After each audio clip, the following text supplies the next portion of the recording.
पंजाब के मुख्यमंत्री श्री भगवंत मान द्वारा जल वितरण के संबंध में दिया गया बयान आश्चर्यजनक है। वह इस विषय को राजनीतिक रंग देने की कोशिश कर रहे हैं। मैं स्पष्ट करना चाहता हूं कि एसवाईएल का मुद्दा माननीय सर्वोच्च न्यायालय की देखरेख में है, परंतु ये एसवाईएल के पानी का विषय है ही नहीं, यह विषय पीने के पानी का है। मैं बताना चाहता हूं कि हर वर्ष अप्रैल, मई और जून के महीने में हरियाणा कॉन्टैक्ट पॉइंट पर 9000 क्यूसिक पानी बीबीएमबी द्वारा दिया जाता है। मान साहब, वर्ष 2022, 23 और 24 में कभी भी अप्रैल, मई और जून के माह में आज तक हरियाणा कॉन्टैक्ट पॉइंट पर 9000 क्यूसिक से कम पानी नहीं दिया गया है।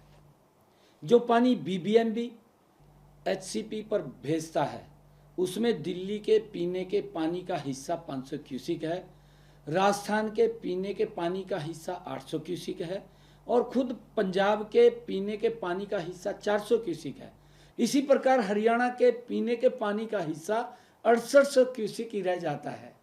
मान साहब द्वारा यह दावा किया गया कि हरियाणा अपने हिस्से के पीने का पानी मार्च में ही उपयोग कर चुका है। यह बयान तथ्यों से परे है।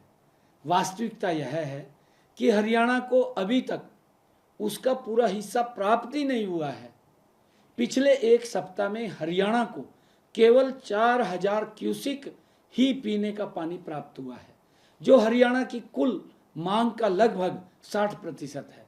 यदि बीबीएमबी हरियाणा की मांग के अनुसार शेष पानी उपलब्ध कराता है तो यह भाखड़ा डैम के जल भंडार का मात्र 0.0001% होगा। इससे भाखड़ा के जल भंडार पर कोई प्रभाव नहीं पड़ेगा। यदि हरियाणा के कॉन्टैक्ट पॉइंट पर कम पानी आता है तो दिल्ली में भी पीने के पानी की आपूर्ति प्रभावित होगी। मान साहब, जब तक दिल्ली में आम आदमी पार्टी की सरकार थी तब तक दिल्ली जाने वाले पानी पर आपकी सरकार को कोई आपत्ति नहीं थी, लेकिन अब दिल्ली में आम आदमी पार्टी की सरकार हार गई है तो दिल्ली की जनता को सजा देने के लिए मान साहब यह बयानबाजी क्यों कर रहे हैं। मान साहब ने पोंग और रणजीत सागर डैम में पानी का जल स्तर कम होने की वकालत तो की है, परंतु यह नहीं बताया कि भाखड़ा डैम की क्या स्थिति है, क्योंकि हरियाणा को पीने का पानी भाखड़ा डैम से मिलता है, न कि पोंग डैम या रणजीत सागर डैम से। मैं यह बताना चाहता हूं कि राज्यों की मांग हर 15 दिन में कम या ज़्यादा होती रहती है, जिससे बीबीएम द्वारा गठित एक तकनीकी कमेटी द्वारा तय किया जाता है। मान साहब, यह कहना कि आज से पहले पंजाब ने या बीबीएमबी ने पानी का हिसाब नहीं रखा, यह बिल्कुल झूठ है।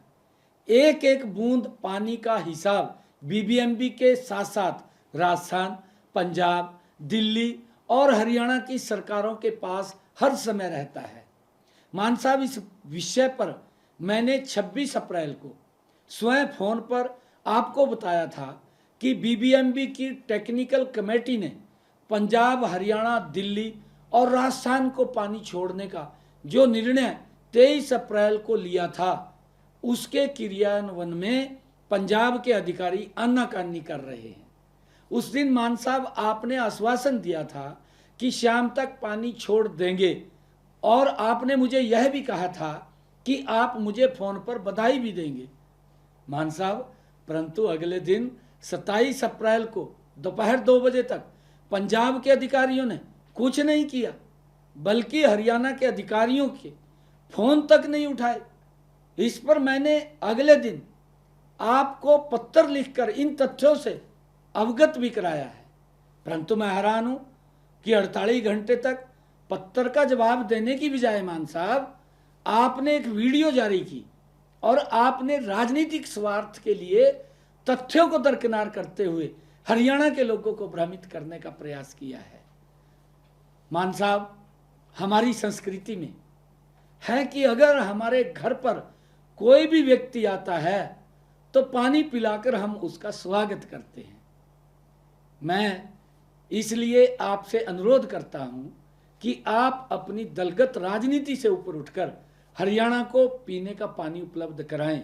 मैं आपको बताना चाहता हूं कि जून से पहले जल भंडार को खाली करना आवश्यक होता है, ताकि मानसून के दौरान बारिश के पानी को संग्रहित किया जा सके। यदि जल भंडार में जगह नहीं होगी तो अतिरिक्त पानी हरि के पतन के रास्ते पाकिस्तान चला जाएगा, जो न तो पंजाब के हित में है और न ही राष्ट्र के हित में है। मान साहब, मैं आपसे अनुरोध करता हूं कि संकीर्ण दृष्टिकोण से ऊपर उठकर राष्ट्र के हित में सहयोग करें और हरियाणा को उसके उचित पीने के पानी की आपूर्ति सुनिश्चित करें।